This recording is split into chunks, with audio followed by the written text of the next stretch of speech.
மேச ராசிக்காரர்கள் இந்த 2026ல அடுத்த 6 மாசத்துக்கு எந்தெந்த விஷயத்துல கவனமா இருக்கணும்? எந்தெந்த விஷயங்கள் பார்த்து பொறுமையா பண்ணணும்? மேஷ ராசி நண்பர்களுக்கு இன் ஜென்ரலா ஒரு 6 மாசம் நீங்க எடுத்துக்கிட்டீங்கன்னா, நம்பிக்கை துரோகங்கள் வந்து பயங்கரமா நடக்கிற மாரி இருக்கு.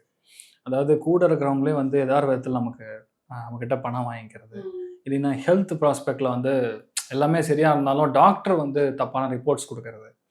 இன்ஃபேக்ட் நெறைய பேருடைய பேரு வந்து டிஸ்டர்ப் ஆகுற மாரி சில டாக்குமெண்ட்ஸு, நோட்டீஸு, மெமோ இந்த மாரி விஷயங்கள்லாம் மேஷத்துக்கு வரக்கூடிய வாய்ப்புகள் அடுத்த 6 மாசத்துல கொஞ்சம் ஜாஸ்தியா இருக்குன்னு சொல்லலாம். மெயினா பார்த்தீங்கன்னா, மொபைலு, கம்யூனிகேஷன் டிவைஸஸ் இதுலலாம் கொஞ்சம் பிரச்சனையா இருக்க வாய்ப்பு இருக்கு. அதுக்கும் மேல மேஷத்துக்கு பார்க்கும்போது கழுத்து பகுதிகள்ல ஒரு ப்ராப்ளம். ஹெல்த் ரிலேட்டட் ப்ராப்ளம்ஸ் வரக்கு வாய்ப்பு இருக்கு. கூட பிறந்தவங்க நான் சொல்றது இளைய சகோதரன் அல்லது சகோதரி. அவங்களுடைய வாழ்க்கையில் ஏற்படக்கூடிய பிரச்சனை. அது நம்மளுடைய ஃபேமிலியில இம்பாக்ட் ஆகும் அப்படிங்கிற மாரி இருக்கு.